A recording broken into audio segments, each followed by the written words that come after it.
We can finally speak about the Speedwell experiment. This was a field experiment conducted by the company many years ago. It was intended to be a long-term experiment. The experiment did not go to plan.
The company was attempting to solve a problem for one of its clients. The problem still exists. It can be simply stated. The Ministry of the Interior is compelled to detain growing numbers of the population. The old prisons are being converted into luxury apartments. The price of land is rising, and the budgets for detention are falling. The problem is that prisoners are taking up too much room. The company saw an opportunity. Our Justice Services Department already had profitable contracts for home detention with the ministry. Many prisoners have been shackled with electronic tags, which monitor their movements and enforce house arrest. The company speculated that the same technology could be applied to mobile detention. What would happen if we enclose prisoners in a vehicle, condemned them to perpetually travel the roads, and monitored their every movement? We decided to put this idea to the test. And so we staged the Speedwell experiment.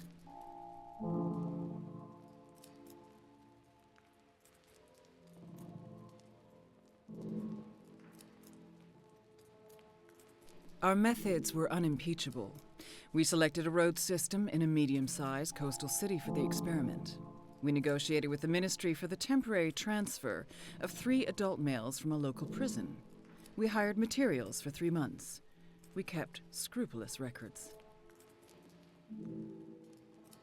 The road network included passage over a motorway, but was otherwise confined to the city. Distributed across the network were 20 roadside CCTV cameras, primed to read the number plates of passing vehicles. There were also petrol stations, car parks, and laybys. The prisoners were all Category X, high national security risk, low danger to the public. They were eligible for home detention and unlikely to abscond. Each of them was given a code name. Albany was convicted of transporting controlled substances across the border. He was white British, 42 years old, single, and of no fixed religion. Parkhurst was an asylum seeker who had broken immigration rules. He was Chinese, of indeterminate age, single, and a Tibetan Buddhist. Camphill was a terror suspect awaiting charge. He was Pakistani British, 20 years old, married and a practicing Muslim with 2 young daughters. These were the prisoners who came to the company yard. No others. Each one signed a contract which suspended their human rights in return for a prepaid debit card. They were searched and photographed. Their DNA was sampled. Their property was confiscated and itemized. Each prisoner was allowed to keep a timepiece, a ring, some loose tobacco, a photograph, and a religious artifact. Each was issued with a tachograph card to record their time at the wheel. The ban on knives, drugs, condoms, and phones was restated. The prisoners all had electronic monitoring tags put on their ankles. They were taken to the vehicle. The vehicle was a commercial transit van, specially fitted with time-coded locks, mobile communications, and tachograph. A surveillance camera was mounted inside. There was no satellite navigation.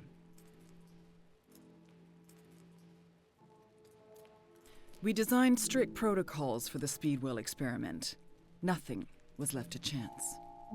Prisoners were sentenced to drive by night and sleep by day in order to pose minimal disturbance to the public. They were able to buy food, tobacco, sweets, and toiletries from the petrol stations. They had access to showers and slopping out facilities. They were permitted 30 minutes outside the vehicle each day. A notable part of the experiment was its rehabilitation program. Each evening, the company emailed the designated driver an itinerary, which plotted a 10-hour looping path between the roadside CCTV cameras. The driver was expected to pass each camera within a predefined interval, driving neither too fast nor too slow. The route was different each night. The company scored the driver on his task at the end of each shift. Depending on his performance, he earned either top-up payments to his debit card or extra days added to his detention.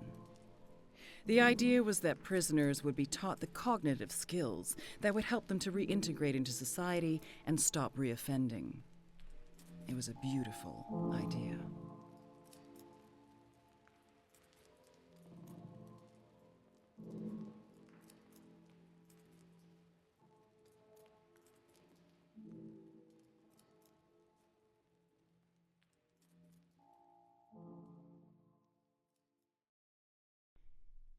Now for the results.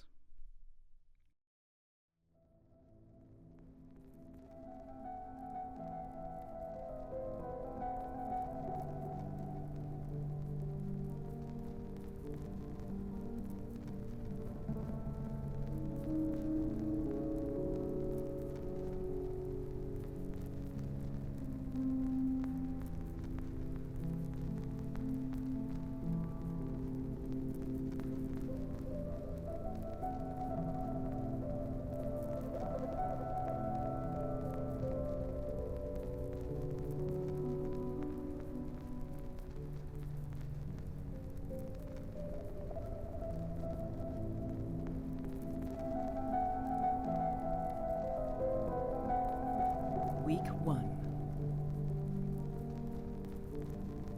The biggest challenge of the experiment is overcome when none of the prisoners try to escape in the short periods they are freed from the vehicle.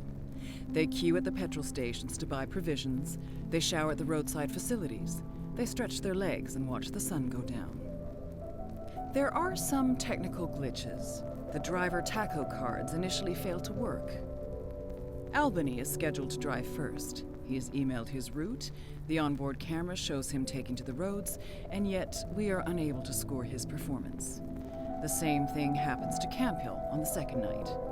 By the time the third man settles into the driving seat, the problem has been fixed.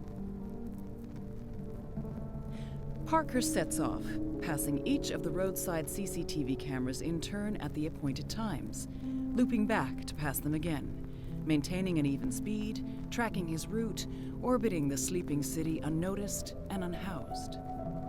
Parkhurst hits all his targets and scores 10 out of 10 on his first outing.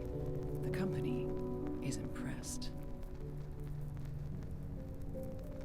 Week 2. Parkhurst scores a perfect 10 each time he drives. His fellow inmates perform less well. Camphill scores an average of 3.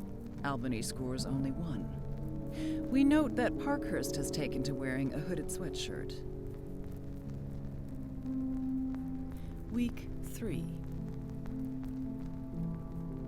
Parkhurst continues to outperform the other two drivers. Then something dramatic happens. The scores of both Camphill and Albany suddenly jump to 10. They too appear to have mastered the driving tasks they have been set. Now all 3 prisoners are wearing hooded garments. This is technically an infringement of prison rules. The company turns a blind eye. Week 4. All 3 prisoners are now scoring 10 out of 10 each time they drive. The company's rehabilitation program has exceeded all expectations. There is just one minor incident at a petrol station. Forecourt CCTV camera footage shows a car nearly reversing into the prison van as it's refueling. The van flashes its headlights. Parkhurst emerges from the shop with 3 ready meals and gesticulates at the offending car, whose driver is huddled deep inside and grappling with his keys. Parkhurst throws the takeout at the car as it drives off. This figure is clearly identifiable as Parkhurst. At the same time that this happens, surveillance footage from the van clearly shows Parkhurst sitting at the wheel. The company puts this down to another technical glitch. Week 5. More perfect scores from all 3 prisoners. This is statistically very unusual. Has the company made the driving tasks too easy? The technical glitch persists. There are only ever 3 people in the van. The evidence from the electronic tags is clear. Yet sometimes the onboard camera appears to show a 4th man who sits beside them. Week 6. The perfect scores are interrupted by one incident, a road traffic collision. The prison van is at a roundabout when it shunts into the left passenger side of a Peugeot hatchback. Parkhurst is at the wheel. Roadside CCTV camera footage shows he gets out of the van to inspect its right front. Then he jogs over to speak to the driver of the hatchback. She refuses to exit her vehicle. He crouches down to talk to her through the window, disappearing from view. Seconds later, the car speeds away. Parkhurst has disappeared. Has he escaped? His electronic tag shows he is still in the van. This incident triggers an immediate search of the van and its prisoners. The company stops the van at the side of the road and escorts it into a car park. Parkhurst is definitely inside the vehicle. He is driving. The 6-person company team conducts itself impeccably. Camphill and Albany are given the standard pat-down. They take off their shoes, empty their pockets, and open their mouths for inspection. They shake their hair. No drugs are found. Parkhurst is given a full-body search. His hooded sweatshirt is checked. He puts it back on. His trousers are checked. He stands against the side of the van with his legs apart. He bends over for the visual examination. There is nothing. He gets dressed. Now he squeezes a few drops of urine into a specimen pot. The drug test takes a matter of minutes. He is clean. This is a matter of record. There is absolutely no evidence to support the idea that any of the prisoners were taking psychoactive substances. Nor is there any proof for accusations that the company was conducting secret drug testing trials. Let us return to the facts of the experiment on the ground. The pat-down team reports that the unannounced search was not the usual tense situation. Parkhurst was compliant and submissive. He was making jokes, in fact. The other 2 prisoners kept giggling as they pointed over the shoulders of the team and nudged each other in the ribs. Some members of the team duly looked behind themselves to see what was so funny. There was nobody there. In the end, Parkhurst is issued with a penalty for his earlier misconduct at the petrol station. This makes Albany and Camphill burst out laughing. The company repairs the van. The experiment continues. Week 7. This is the most successful period of the experiment. Perfect scores all around and no incidents.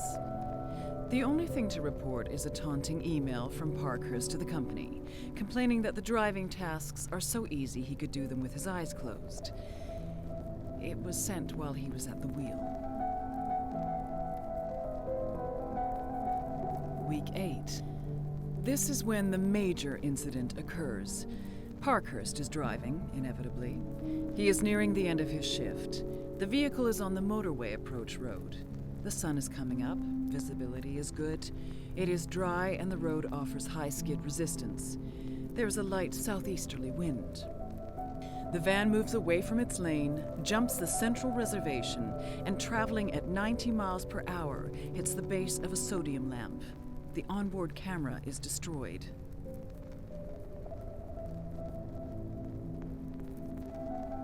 the Speedwell experiment was terminated.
We have only the accident investigation report, local hospital records, and police witness statements to rely on when building a picture of the crash.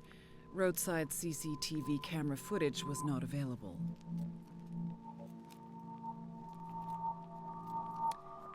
Three patients were admitted to hospital. The report that 4 bodies were loaded into the ambulance is untrue. It is simply the result of clerical error. The story of a mangled and burned corpse found in the wreck of a van is a complete falsehood. The pictures on the internet are fakes. The various accounts of body doubles, Tibetan psychic attacks, and alien invasions are ridiculous. The fact is that the van was severely damaged at the front. The windscreen shattered and the wheel alignment skewed. There was certainly no fire. All 3 prisoners on board the van survived the crash. Parkhurst experienced facial bruising when the airbag was activated. Albany and Camphill were not wearing seatbelts and suffered minor internal injuries. Police questioned the prisoners about the incident while they were in hospital. Albany was grimly tight-lipped and said nothing. Camphill was traumatized and spoke feverishly of devils. Parkhurst claimed selective amnesia. All 3 were released after a few days. Albany and Camphill were returned to prison. They are still there. Parkhurst was deported back to Tibet. He has since disappeared. The company is reluctant to draw any firm conclusions from the Speedwell experiment, nor can we clearly explain what happened beyond referencing the scientific literature on highway hypnosis. There is a gap in our understanding. Unfortunately, this has been filled over the years by conjecture and conspiracy theory. What the company can say with absolute conviction is that the Speedwell experiment featured only 3 prisoners, and that all reports of a 4th man are wrong.